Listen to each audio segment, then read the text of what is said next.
बीड जिल्ह्यात सर्वाधिक चर्चेत असलेलं गाव म्हणजे राजुरी। या गावात नवसाला पावणारा गणपती आहे, पण गणपतीमुळे कमी आणि राजकीय वलयानं हे गाव जास्त चर्चेत असतं। या गावाबद्दल अनेक दंतकथा आहेत, काही सत्यकथा आहेत। 5 ते 5.5 हजार मतदान असलेल्या या गावात कधीच क्षीरसागरांशिवाय इतरांना मतं मिळालेली नाहीत, पण क्षीरसागर घराण्यात फूट पडली आणि गावच्या मतांमध्येही। आता हे गाव नेमकं कुणाच्या बाजूने असणार, त्याच पक्षाचा जिल्हा परिषद सदस्य या गटातून निवडून जाणार आहे। आमदार संदीप क्षीरसागर, डॉक्टर योगेश क्षीरसागर, माजी मंत्री जयदत्त क्षीरसागर यांचं राजकीय अस्तित्व जिथून सुरू होतं, खरं तर ते हे गाव। याच गटात इतरही मोठमोठे नेते एंट्री करणार आहेत।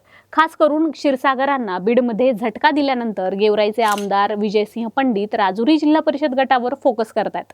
राजुरी जिल्हा परिषद गटाचं काय आहे राजकीय गणित, हेच आपण या व्हिडिओतून समजून घेऊ। नमस्कार, मी अनुजा आणि तुम्ही पाहताय कार्यारंभ। राजुरी जिल्हा परिषद गट हा सर्वसाधारण महिलांसाठी राखीव आहे।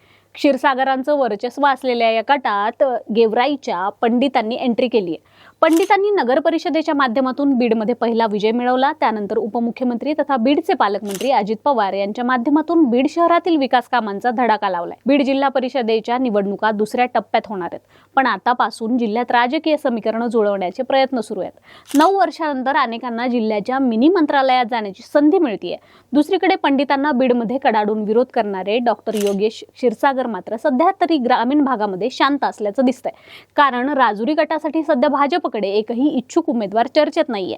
कदाचित ज्याप्रमाणे बीड नगराध्यक्षपदाचा उमेदवार ऐनवेळी योगेश क्षीरसागर यांनी बाहेर काढत प्रचंड चुरस निर्माण केली, तशीच गुप्तता राजुरीबाबत ते पाळत असावेत असं बोललं जाते। दुसरीकडे आमदार विजयसिंह पंडित यांच्याकडे अनेकांनी उमेदवारीची मागणी केली आहे, मात्र राष्ट्रवादीकडून या गटात नवख्या उमेदवाराला संधी मिळणार असल्याचं दिसतंय। तर राष्ट्रवादी शरदचंद्र पवार गटाकडून म्हणजेच आमदार संदीप क्षीरसागर यांच्याकडून मीराबाई वैजनाथ तांदळे यांचं नाव फायनल मानलं जातंय। त्यांच्याशिवाय शिवलता शिवराज बांगर यांचंही नाव चर्चेत आहे। त्या देखील पक्षाकडे उमेदवारीची मागणी करणार आहेत।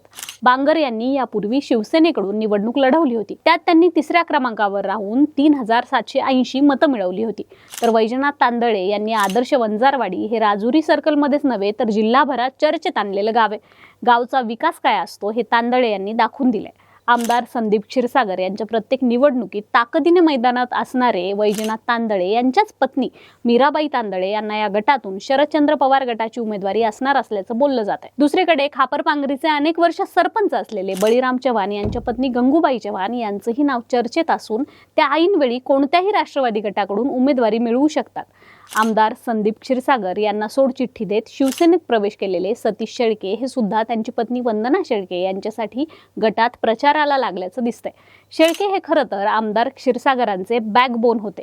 राजकीय डावपेच आखण्यात ते माहिर होते, मात्र त्यांच्या पत्नी निवडणुकीच्या रिंगणात उतरणार असल्याने संदीप क्षीरसागरांसाठी ही मोठी डोकेदुखी ठरणार आहे। आमचं ठरलंय म्हणत पत्नी वंदना शेळके यांना मतदान रूपी आशीर्वाद द्यावेत असे आवाहनही त्यांनी केले। राजुरी जिल्हा परिषद गटातील तांदळवाडी भिल्ल येथील 2007 ते 2021 या काळात सरपंच आणि सध्या विद्यमान सरपंच असलेल्या कालिंदा श्रीराम सांगुळे यांचं नाव राष्ट्रवादी अजित पवार गटाकडून चर्चेत आहे। सांगुळे यांचे अनेक वर्षांपासून ग्रामपंचायतीवर वर्चस्व असून एक नवा चेहरा म्हणून त्यांना जिल्हा परिषदेसाठी उमेदवारी मिळू शकते।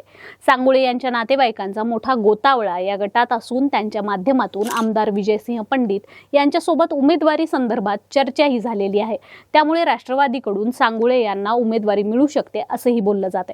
राजुरी गटात क्षीरसागर कुटुंबियांनंतर गवते कुटुंबाचा मोठा जनसंपर्क आहे, त्यामुळे बबनराव गवते यांच्या घरातून जिल्हा परिषदेची उमेदवारी येईल अशी चर्चा होती।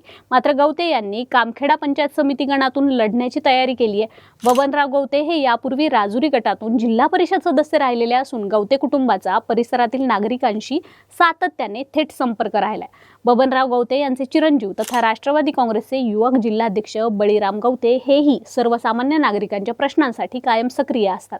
बळीराम गवते यांच्या पत्नी सारिका गवते यांनी मागील निवडणुकीत कामखेडा पंचायत समिती गणातून मोठ्या मताधिक्याने विजय मिळवला होता। त्यानंतर त्यांनी बीड पंचायत समितीच्या सभापती पदाची जबाबदारीही यशस्वीपणे पार पाडली। त्यांच्या कार्यकाळात विविध विकास कामे मार्गी लागल्याने त्या मतदारांमध्ये लोकप्रिय ठरल्यात। यावेळी राष्ट्रवादीकडून जिल्हा परिषदेसाठी त्यांच्या नावाची चर्चा सुरू असतानाही गवते कुटुंबानं कामखेडा गणावरच लक्ष केंद्रित करत सारिका गवते यांना पुन्हा याच गणातून मैदानात उतरवण्याचा निर्णय घेतल्याची चर्चा होत आहे. बाकी राजुरी जिल्हा परिषद गटातील लढतीविषयी तुमचा अंदाज आम्हाला कमेंट करून नक्की सांगा. व्हिडिओला लाईक करा, शेअर करा आणि कार्यारंभवर नवे असाल तर सबस्क्राईब करायला विसरू नका. कार्यारंभ डिजिटल या आमच्या इन्स्टा आणि फेसबुक पेजला देखील फॉलो करा. धन्यवाद.